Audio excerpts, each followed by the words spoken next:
आप लोग क्यों इतना सरकार के पीछे पड़ रहते हैं? महंगाई महंगाई, तनेजा जी ने भी विस्तार से समझा दिया है कि ग्लोबल समस्या है, उस जब वो ठीक होगी तो ये समस्या भी ठीक हो जाएगी। और आईएमएफ तारीफ कर रहा है कि भारत सबसे तेज रफ्तार से चलने वाली इकॉनमी अभी भी है।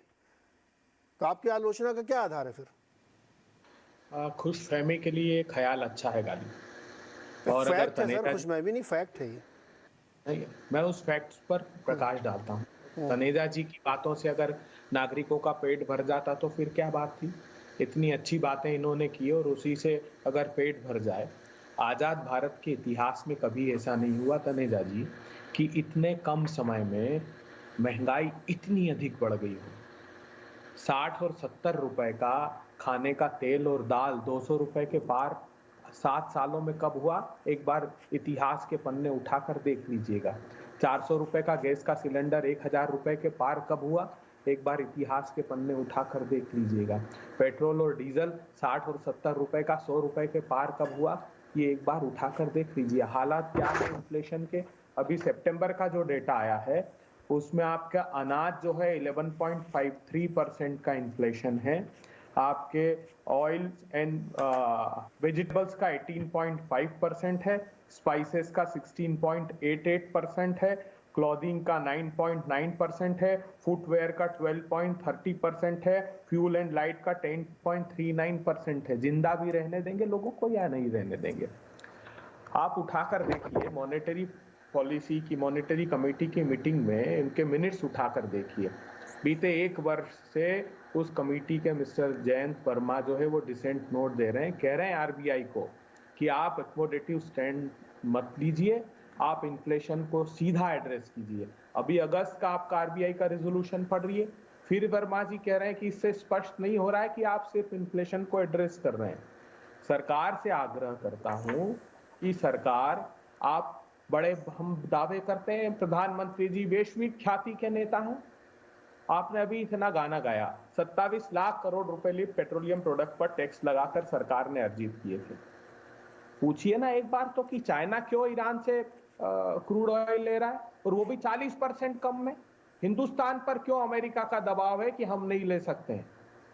क्या हमारे प्रधानमंत्री बात नहीं कर सकते? चाइना को तो नोटिस तक इशू नहीं किया जब उसने रोक लगा रखी है। तो फिर हमारे प्रधानमंत्री जी के अंतर्राष्ट्रीय संबंधों का क्या? आपने अभी कहा कि ट्रेड डेफिसिट की बात की। आप जानते हैं अगस्त में $29 बिलियन, पिछले वर्ष की तुलना में डबल ट्रेड डेफिसिट इस मंथ हो गया हमारा। अकेला चाइना से इंपोर्ट $100 बिलियन को क्रॉस कर गया। तनेजा साहब, ये देश में 2-3 ऐप बंद करके का झुंझुना बजाना बंद कर दीजिए। हमारा इस कोविड के क्राइसिस के पीछे बार बार छिपते हैं। कोविड के क्राइसिस के पहले जनवरी में इन्फ्लेशन क्या था? 7.6%। अभी लगातार 9 महीने से इतनी महंगाई है। जी। उस जनवरी के पहले ही एनएसएसओ की रिपोर्ट ने बताया था कि 70 के दशक के बाद पहली बार ऐसा हुआ कि रूरल कंजम्पशन 580 रुपए पर आ गया एक महीने का। अर्थात किसानों की खाने की क्षमता, उनका फूड पैटर्न चेंज हो गया। ये 8 क्वार्टर तक इस कोविड के क्राइसिस के पहले जी। हमारी जो ग्रोथ रेट थी वो नीचे जा रही थी, बैंक की क्रेडिट ग्रोथ कम हो रही थी। और ये सब क्यों हुआ? तो आरबीआई ने खुलासा किया उसकी मिंट स्ट्रीट मेमो की रिपोर्ट में कि नोटबंदी का गलत फैसला और गलत तरीके से जीएसटी लगाने के फैसले से भारत की अर्थव्यवस्था कोविड के पहले ही आपने डिरेल कर दी थी। तनेजा साहब, अब जी, आप तनेजा इस जवाब ले लें, थोड़ा थोड़ा कर, नहीं तो फिर एक साथ में बहुत सारे सवाल के जवाब हो जाएंगे। तनेजा जवाब दीजिए। नीरज जी, हाँ। अभय जी, अभय जी देखिए, अभय जी आप तो काफी डेटा वेटा गिनाते हैं अखबार में, मैं तो लेके आता नहीं गूगल से, लेकिन वो क्योंकि पाठक देख लेते हैं उसको। लेकिन अभय जी मुझे बताइए, दुनिया में कौन सा ऐसा देश है जो आज उन चुनौतियों से नहीं संघर्ष कर रहा है जिनसे हम कर रहे हैं इस पृथ्वी पे? अन्य किसी और ग्रह का तो मुझे पता नहीं। इस पृथ्वी पर एक देश का नाम बताइए जिसकी अर्थव्यवस्था जो है वो चुनौतियों का शामिल मुकाबला नहीं कर रही है जो पूरी दुनिया कर रही है। एक अर्थव्यवस्था। दूसरी बात, हमारा फेडरल सिस्टम है। मान लिया केंद्र सरकार की नीतियां जो है 100% गलत है। आप इतने बड़े राज्य, मैं अभी 1 घंटा पहले जयपुर से वापस आया हूं आप ही के राज्य से, है ना? आप बताइए, इतना बड़ा राज्य राजस्थान भारत का सबसे बड़ा प्रांत है एरिया के हिसाब से, और इतनी बड़ी वहां की अर्थव्यवस्था है। आपने कुछ ऐसा कोई मिसाल किया जो पूरी दुनिया नहीं कर पा रही? नरेंद्र मोदी की सरकार नहीं कर पा रही, कोई नहीं कर पा रहा।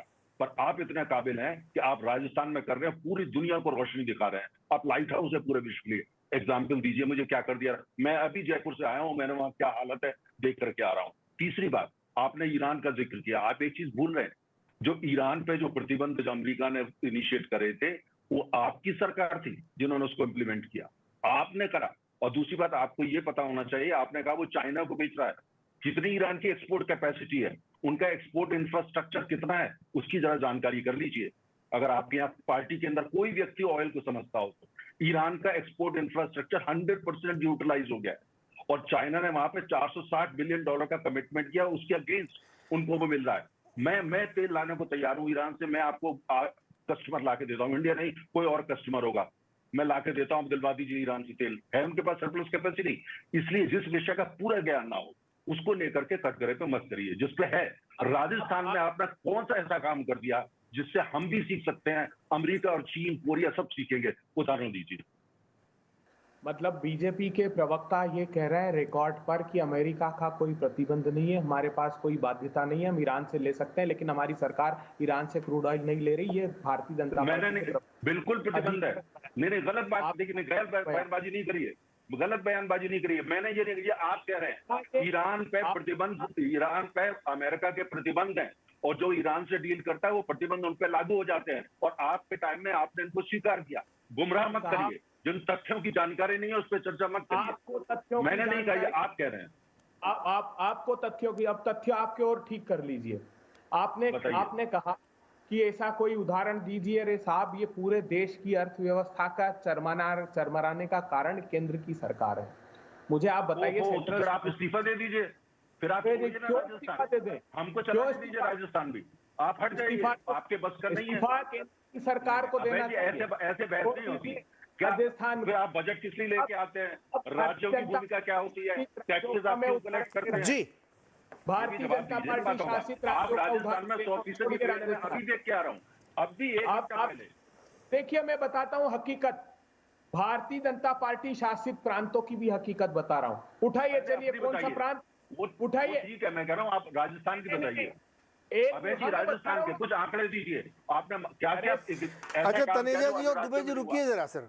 ये ईरान तेहरान के चक्कर में हमारे गरीब आदमी का कोई भला ही नहीं हो रहा है, आप लोग ईरान के प्रतिबंधों में लड़ाई करने लगे। मैं ये सवाल पूछ रहा हूँ कि गरीब आदमी क्या करे, महंगाई के लिए क्या कदम उठाए गए, ये मुझे कोई नहीं बता रहा है। सब मुझे ये बता रहे हैं कि दुनिया भर में बड़ी समस्या है, इस पृथ्वी पे कोई ऐसा देश नहीं है जहाँ इस समस्या से ना जूझ रहा हो। तो मैं भाग्य के भरोसे बैठूँ अनिल पद्मावन जी, किस्मत में जब होगा तो ठीक होगा सब। नीरज जी, देख आप एक्चुअली ये जो विवाद है हमारा, इसमें हमें एक बात समझना चाहिए, ये ना सरकार की तरफ में है ना विपक्ष की तरफ में है।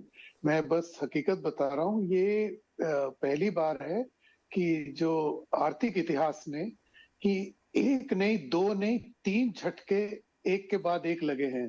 पहला कोविड आपदा आया, उसके बाद यूक्रेन का जंग आया, और तीसरा जो है ये मॉनेटरी पॉलिसी जो अमेरिका और यूरोप में इतना एग्रेसिवली इंटरेस्ट रेट बढ़ा रहे हैं उन देशों में, तो जिससे कि पूरे दुनिया में वो फाइनेंशियल मार्केट्स का में असंतुलन आ गया है कि इसी के कारण इन भारत में इनफ्लोस जो है, फॉरेन करेंसी इनफ्लोस जो FIIs वगैरह के थ्रू है, इसमें बहुत कम फ्लो कम हुआ है, और जिसके कारण रुपये पर भी प्रेशर हुआ है। तो आप अगर तीनों आपने ये झटके देखे हम, तो ये इकोनॉमिक आर्थिक इतिहास में कभी ऐसे नहीं हुआ। पहली बात तो ये है। दूसरी बात जो आप कह रहे हो सही है, मतलब जो विपक्ष कह रहा है सही है, जो सरकार में है वही हॉट सीट में होते हैं। आप सवाल उनसे ही उठाए जाएंगे जो राजनीतिक लेवल पे जो अभी तक जो सवाल उठा रहे हैं। बट अगर आप थोड़ा पीछे उठ के देखें तो इसमें आप सिर्फ जो जिस तरीके से महंगाई बढ़ रही है दुनिया भर में, आप बाहर क्या, जर्मनी में आज ही डेटा आया 10% 11% है, यूके का तो आप जानते ही हो, श्रीलंका में 70% है। तो ये मैं नहीं कह रहा कि हर जगह है तो हमारे यहाँ भी होना चाहिए, बट मैं कह रहा हूँ हर जगह एक बड़ी अजीब सी स्थिति है जो एबनॉर्मल है, ये नॉर्मल नहीं है। तो इसमें out of the box solutions चाहिए। ये पुराने जो प्लेबुक है वो अब अभी चल नहीं रहा है, कहीं नहीं चल रहा दुनिया में। तो इस बैकग्राउंड में जो किसी ने अभी उदाहरण दिया, जो 80 करोड़ लोगों के लिए फ्री फूड ग्रेन जो दिया है 2 साल से, इससे एक रिलीफ मिला है। अब आप रिलीफ ही कर सकते हो। जैसे आप कह रहे हो ना, आम जनता के लिए क्या करें, तो आम जनता के लिए इस तरीके के out of the box solutions ही होंगे। बाकी महंगाई से तो उनको मतलब कोई स्विच नहीं है जो महंगाई जो बंद हो जाएगा, तो ये उनको झेलना ही होगा, ये हकीकत है। अब सरकार में रहते हुए कोई बोलेगा नहीं है, बट ये अभी हकीकत है। अगले 6-8 महीने बहुत ही क्राइसिस मोमेंट में है, भारत में नहीं दुनिया में, और इसी के कारण भारत पे इतना प्रेशर आ रहा है। तो ये मैं थोड़ा एक बैकग्राउंड दिया आप लोगों को, ताकि जो नहीं, विवाद ये है इसका जरा एक अनिल अलग जी, रुख पकड़े। अभी राजनीतिक बड़ा तू मैं चल रहा है।